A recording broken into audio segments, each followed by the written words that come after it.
Banco do Brasil reportou os resultados do segundo trimestre de 2024. E foram bons. Mas afinal de contas, por que as ações estão caindo?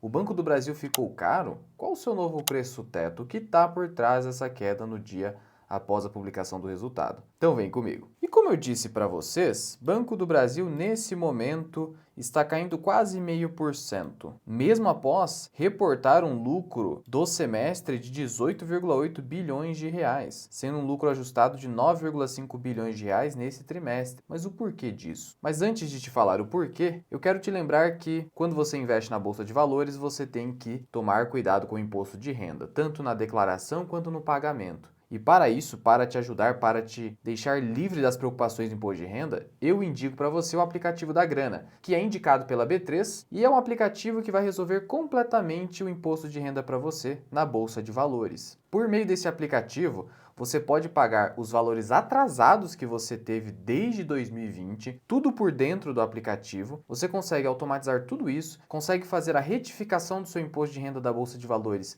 em meros 5 minutos e ainda por cima economizar imposto de renda por conta das ferramentas do Grana. Se você assinar o plano Mais Grana, que é o mais completo de todos, você vai receber 25% de desconto com o cupom MIRAI. Então não perca tempo, aproveite esse desconto e o aplicativo é indicado pela B3, o que só reforça sua segurança e confiabilidade. Link na descrição e no primeiro comentário fixado. Mas ok, não é estranho o banco estar caindo hoje? E aí eu já te antecipo o seguinte, se você está começando agora na bolsa, começou há pouco tempo. Não é porque uma empresa reportou um bom resultado que ela necessariamente vai subir no dia seguinte ou nos próximos dias. Isso porque, primeiro, a empresa já pode ter subido antes disso e agora é momento de correção, já que o mercado ele precifica o futuro. Foi isso que aconteceu com o Banco do Brasil? Vamos pegar aqui os últimos 6 meses.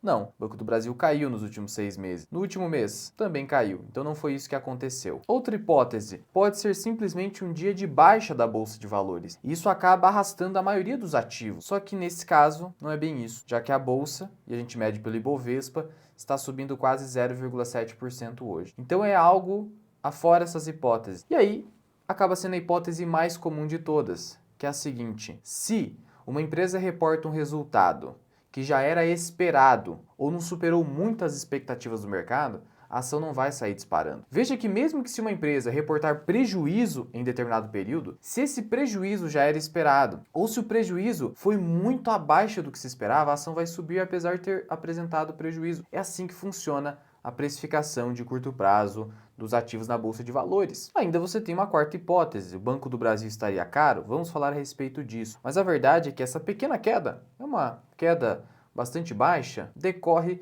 de um risco hoje que já vem sendo comentado nesse ano, mas que ficou mais claro no último resultado reportado do Banco do Brasil. Primeiro, vamos olhar aqui como o mercado estava esperando esse resultado. E veja que o mercado já tinha aqui o quê? Pontos de atenção. Um primeiro ponto de atenção esperado pela XP seria a desaceleração mais forte do que o previsto no setor de agronegócios e um menor apetite por risco daqueles que usam da carteira de crédito do Banco do Brasil, daqueles que emprestam dinheiro do Banco do Brasil ou financiam. Então hoje, até o Banco do Brasil estaria mais cauteloso, como deve ser, se não cai naquele erro do Bradesco no passado. E nós tivemos o Rio Grande do Sul, nós estamos tendo um ano complicado para o agronegócio. Então esse foi um primeiro ponto de atenção. E um outro ponto de atenção, e esse aqui realmente se vislumbrou no resultado, foi o aumento do nível de provisões.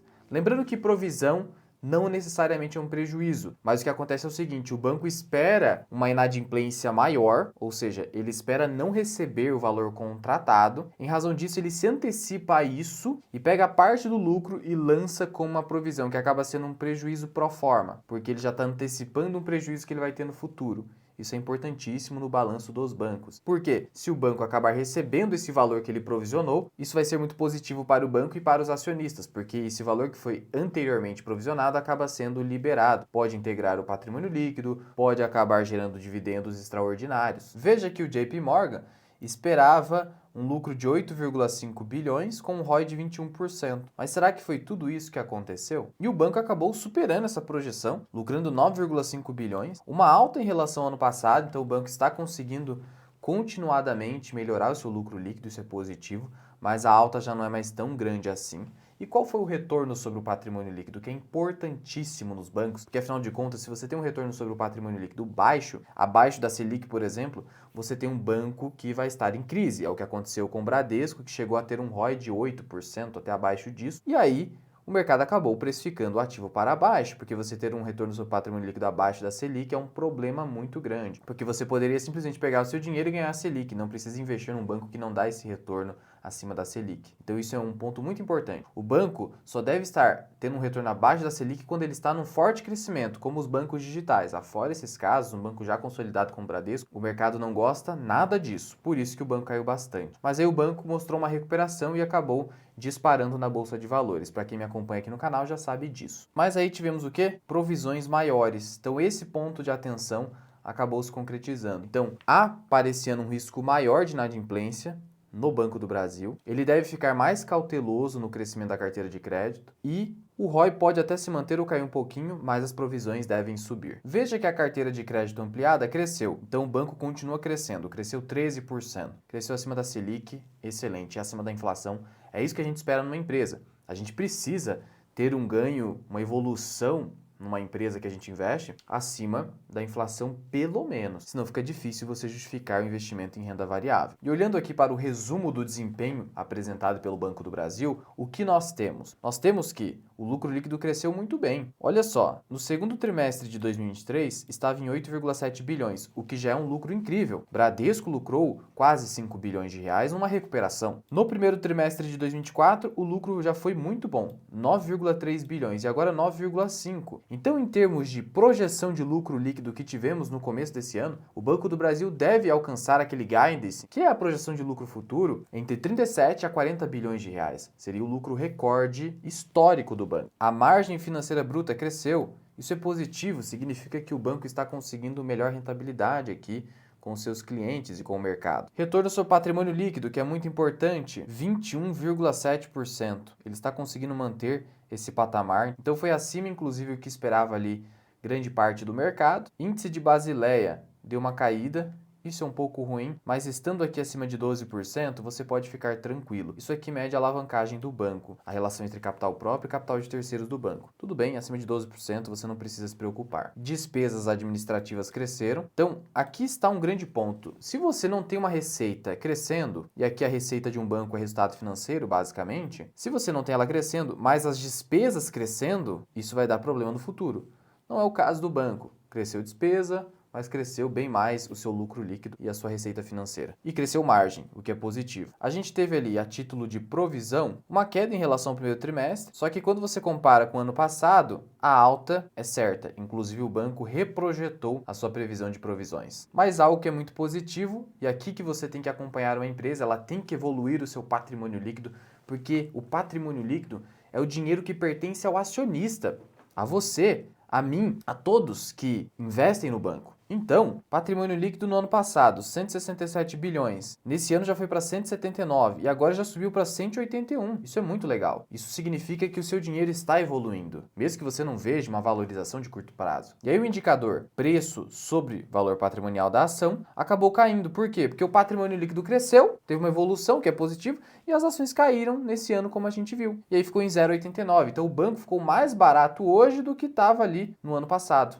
Olha só que interessante. Então por aqui a gente já vê que se você achava o Banco do Brasil barato no ano passado, nesse momento ele ficou ainda mais barato. Mas o papel apanhou por conta do aumento das provisões. E quando você olha aqui para o novo guidance do banco, ele publicou novamente uma revisão, ele manteve crescimento da carteira de crédito, manteve o restante aqui da carteira, tudo mais. Ele acabou mudando a previsão de margem financeira bruta, melhorou. Ele tinha uma previsão entre 7 a 11%, subiu para 10 e 13, então vai melhorar a margem, o que pode continuar mantendo esse lucro nas alturas. Tanto assim que o lucro líquido ajustado deve ficar entre 37 a 40 bilhões de reais, sendo que o banco já conseguiu 18,8 bilhões. Então, se o banco já conseguiu para esse ano, 18,8 bilhões, multiplica por 2, que agora você tem mais 2 trimestres ou um semestre, e aí você teria 37,6 a 38 bilhões. Então, se você quer uma projeção conservadora com o banco, que a cada trimestre tem conseguido ali melhorar um pouquinho seu resultado, você ficaria em 37 e eu ficaria em 38 aqui. Dá para ficar em 38 bilhões de reais, tranquilamente. Exceto se, e aí o grande ponto de atenção que faz o papel cair, a provisão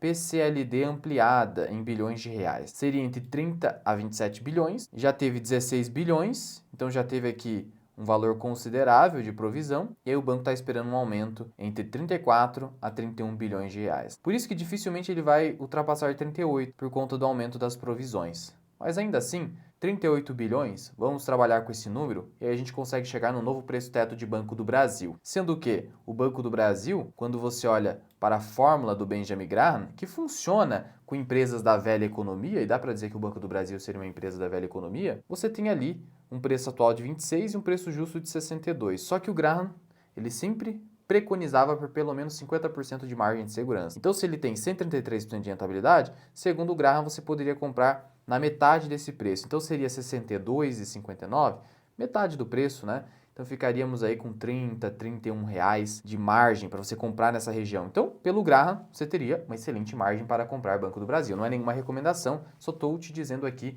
o que seria se você seguisse a fórmula do Graham aqui no caso. E antes de projetar o preço teto pelo Basel, vamos dar uma olhada aqui no novo dividendo anunciado pelo banco, uma remuneração complementar, que é de 15 centavos por ação de dividendos e 31 centavos de JCP. O JCP tem imposto de renda, então você precisa pegar o 0,31 e multiplicar por 0,85, que aí você está tirando 15% de imposto de renda. Aí você soma com 0,15 aqui, você tem um total de 42 centavos, porque o banco ele vai atualizando até o pagamento, e aqui veja, ele vai atualizar pela Selic até o pagamento, e o pagamento será no dia 30 de agosto. Data com 21 de agosto e data ex dia 22 de agosto, onde você comprando as ações você não tem direito a receber o dividendo. E uma dúvida muito comum é, no dia 22 eu já preciso ser dono definitivo, por exemplo, já passou o prazo de liquidação física e financeira, ou eu preciso só comprar as ações? Só comprar as ações, tá? Então você precisa comprar até o dia 21/8 para receber esse provento. Sendo que não é uma boa estratégia só comprar a ação para receber o provento, porque o mercado já precificou isso. Então esqueça esse tipo de coisa, você pode acertar uma vez ou outra,